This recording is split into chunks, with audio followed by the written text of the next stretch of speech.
Salford Red Devils victorious, 44 points to 20 today against Wakefield. Great win for Salford, Paul.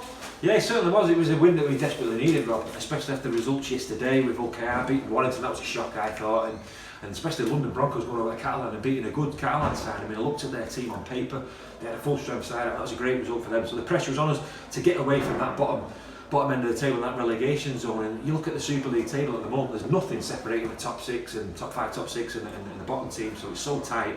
So we're better than that. I mean, you look at our points difference, it just goes to show how well we played this season. So it was good to get the result against the side of others in the table in Wakefield. And although I thought it was scratchy, the performance in parts, especially in the first half, I thought we got sucked in a bit to the way they wanted to play. I mean, the referee sort of lost control of it a few times, didn't do a few scuffles and what have you. And in the second half, I thought we played a lot better game. Robert Louis and Jackson Hastings bossed it for me. Yeah, back-to-back tries.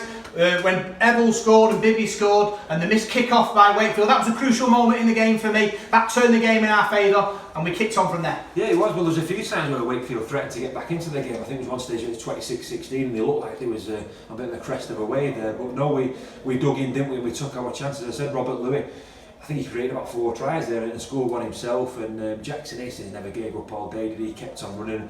Niall Levels, although he came up with a few mistakes in defence, he scores 3 tries, doesn't he? And he's always there backing up. He's the right place at the right time, and no, it was a good finish. To score 44 points against any Super League side's a good return. And, you know, it's a good victory. That, you know, we've got Castle next week now. We've got to build on this now. We can beat Castle, but we can be 5th in the table. So it's all there for us this season. There's a few things we need to iron out, but it was good to get a result after 4 straight defeats. Yeah, Joey Lucic tried just before half time. That's a crucial score as well for Salford. We always ask for one just before half time. We don't normally get one, but we did today. We did, and I think you've got to give Logan Tompkins a lot of credit as well. He started the game at hook, and I thought Logan was brilliant. I thought he did some really good work today. Tackled he speeded things up around the ruck. Then Joey came on, gave us a new dimension, and scored one of his trademark tries. Didn't you know he scored plenty of them this season? It had to be scored. It was good ball work that as well, and Joey finished that off, and that gave us a bit of a boost. That 20 points to 4 at half time. It's not a match-winning lead, but Wakefield got it all to do then. Yeah, that second half, well, Wakefield came back into it. Did, yeah. That individual brilliance from Rob Louis,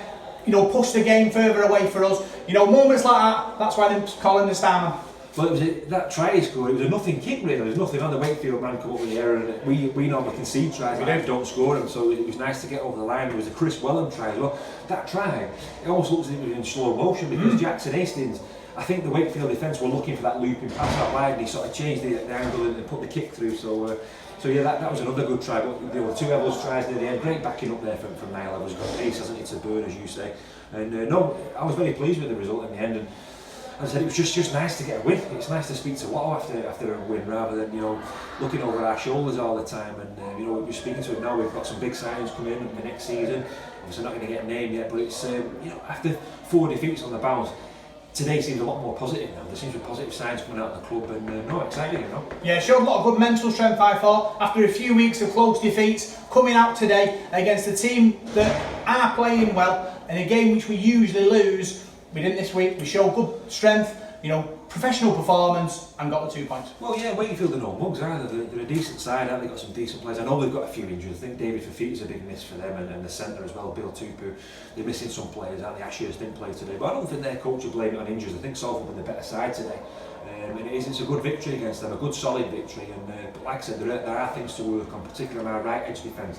I thought Wakefield busted us down there a few times today. Bibby and they've got to tighten that up down there. Castleford's going to be a big test on Friday. It's a winnable game. It's definitely a winnable game. I don't think Castleford are playing as well as they've done in recent seasons, and I think they're a better side than Wakefield. So I think we're going to get tested on Friday night. But I'm confident we can get a result now. I think confidence is raised now, isn't it, after those defeats? And looking forward to Friday. I can't wait. I've asked a lot of players this question after this big win today. How far can this Salford team go? I think we made the top 5, Rob. I think we can. I've doubted it the last few weeks, and obviously I wouldn't say it on the podcast because I try and be positive, but I've sat at home and I've bored my missus with it and said, I can't see making that top 5. No, I think we're going to slip down. I think we're going to be in the relegation zone. I feel sorry for myself, but no, you look at them and we're as good as anybody on our day, and it's finding that consistency. Obviously you've got St Helens who are above everybody else at the moment, and I'd even say Warrington aren't at the moment. I think they're patchy, aren't they? Catalan are patchy, so you get in that top 5 and it's anybody's there if you get in that playoff. And is it a dream to say Old Trafford? You get in the playoffs, you've got as much a chance as everybody else, haven't you? So who knows? Who knows indeed. Good win for Salford today. Bring on the Tigers next week.